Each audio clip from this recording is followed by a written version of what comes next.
Alors bien sûr, les plus jeunes vont me dire, eh bien, on n'y est encore pas arrivé. C'est pas loin, hein. Faites mieux. Merci.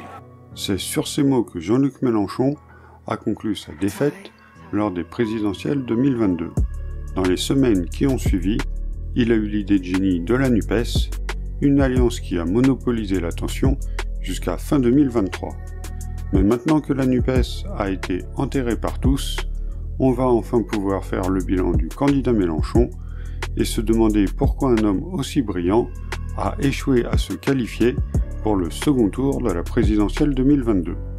Dans la précédente vidéo, j'avais essayé de comprendre pourquoi la gauche perd à chaque élection et j'avais pointé plusieurs points sur lesquels les insoumis sont bien moins forts qu'ils ne le pensent. Dans cette vidéo, je vais terminer ma réflexion en parlant de l'importance du choix du candidat, en prenant l'exemple du plus connu des candidats de gauche, Jean-Luc Mélenchon. Et on va voir que malgré toutes ses qualités, il a un défaut de taille qui met réellement le doute sur sa capacité à gagner un jour les élections présidentielles. Jean-Luc Mélenchon est un homme plein de qualités. Le leader de la France insoumise est un intellectuel brillant et un stratège hors pair. C'est aussi un tribun, qualité rare et pourtant indispensable quand on veut mobiliser les classes populaires. Je pense enfin que c'est le dernier homme d'État de la Ve République. Des qualités qui font de lui un homme politique largement au-dessus du lot, tout parti confondu, mais alors pourquoi enchaîne-t-il les défaites électorales? Eh bien pour des questions qui n'ont rien à voir avec ses idées politiques et qui relèvent tout simplement de la psychologie humaine. Commençons par rappeler une chose qui peut paraître paradoxale, les gens ne vous jugent pas sur vos déclarations ou sur vos idées, mais sur vos actions, sur ce que vous faites. Et quand on n'exerce pas le pouvoir comme Mélenchon, on est jugé sur sa façon d'être et son comportement. L'image du candidat est donc ce qu'il a de plus précieux, et de ce point de vue, Mélenchon est très en difficulté, harcelé depuis des années par les médias, qui passent leur temps à le pourrir. Voici un échange datant d'août 2023 entre Mélenchon et son homologue espagnol sur leur image médiatique, avec, en prime, une imitation de son homologue allemand. Ça marchait à coups d'injures destinées à la diaboliser. Parce que bon, elle a l'air plutôt sympa comme ça, donc vous pourriez lui faire confiance. Mais il ne faut pas que vous oubliez que c'est qu'une communiste. Quelle horreur! Ayez peur, hein? Alors, je sais pas si à toi, ils te font les photos avec la bouche ouverte à chaque fois que tu parles et les cheveux comme ça. A tu también te lo hacen, a mí cada vez me sale en la foto con la boca abierta y los pelos así como un loco. ¿Tú también? Lui dit, moi, ils m'ont tout fait. Le camarade Oscar Lafontaine, une fois aussi, il me raconte, je lui dis, alors, qu'est-ce qu'ils te font? Il me dit, ben, ils me font toutes, ma voiture et ma femme et mes vacances et tout. Alors je lui dis, eh bon, et qu'est-ce qu'on fait? À l'époque, on venait de commencer, il me dit, ah, il faut supporter. Alors, on supporte. Pero bueno, combaten estas cosas, que es una locura, en fin, yo que... Vous avez suivi, elle dit, de toute façon, ils étaient pris à la gorge parce que je souris tout le temps. Donc c'est très difficile de diaboliser quelqu'un. Alors moi, je lui dis, écoute, c'est dans ta nature, et puis c'est dans ton physique, parce que moi, j'ai des grosses joues, alors ça me descend la bouche. Et j'ai toujours l'air fâché, mais je ne le suis pas. Bon, enfin, ça, vous le savez, vous. Les insoumis le savent, mais pas le grand public. Et les médias ne sont pas responsables du caractère parfois soupolé de Mélenchon. Les militants peuvent faire autant de porte-à-porte qu'ils le peuvent en étant les porte-paroles les plus agréables possibles, ça ne compensera jamais une mauvaise séquence vue à la télévision, dans l'intimité du salon, alors que les militants restent sur le pas de la porte et sont paliers totalement impersonnels. Comme le dit François Bégodeau, moi, je suis convaincu que la rationalité est de peu de secours face à la puissance des affects. Petit malus supplémentaire, Mélenchon crie tout le temps, ce qui est pris pour de l'agressivité par les gens. Alors que pour le coup, c'est pas de sa faute, c'est juste qu'il est à moitié sourd. Mais ça, très peu de gens le savent. Gros malus supplémentaire, Mélenchon a un usage catastrophique des réseaux sociaux. Faites comme avec Trump, retirez-lui Twitter afin qu'il ne soit plus associé à toutes ces petites polémiques quotidiennes et inutiles. Ce ne sera pas du luxe du point de vue de l'image. Il devrait s'inspirer de Marine Le Pen et de François Hollande, pour une fois, et arrêter de tout conflictualiser en permanence. Elle se prépare et elle a choisi le silence comme mode de communication. C'est le moins dangereux pour elle. Plus elle en dira, plus elle s'exposera.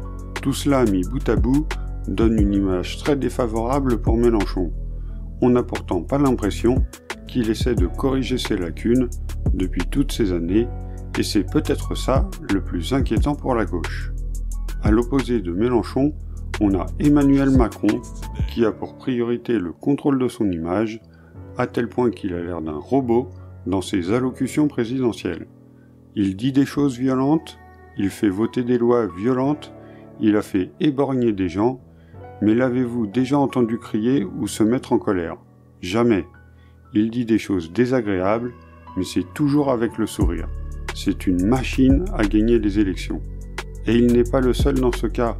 Édouard Philippe, Bruno Le Maire, Gérald Darmanin, Gabriel Attal et les autres sont faits dans le même moule. Une seule certitude, 2027 sera tout sauf une promenade de santé. L'image de Mélenchon est donc son point faible, mais celle de son parti aussi. Certes, la bordélisation de l'Assemblée nationale par la France insoumise permet de faire connaître les trahisons macronistes en dehors de l'hémicycle, mais cela se fait au prix d'une image calamiteuse. À l'opposé du bordel des députés insoumis, on voit dans le même temps des députés Rassemblement National sagement assis sur leur banc. Et quand Monsieur Tout-le-Monde voit un tel spectacle à la télé, les idées ultra-majoritaires de la France insoumise dans l'opinion publique ne comptent plus. L'arrière-boutique fasciste du RN n'existe plus, ne reste que le ressenti.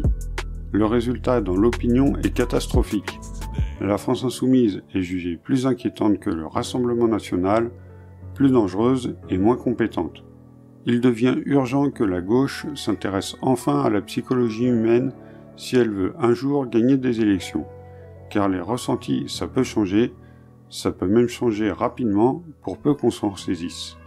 C'est valable pour les présidentielles, mais aussi pour les autres élections, qu'elles soient législatives, municipales ou autres. La gauche doit donc travailler son image, car malgré toutes ces difficultés, il y a de nombreuses raisons d'espérer.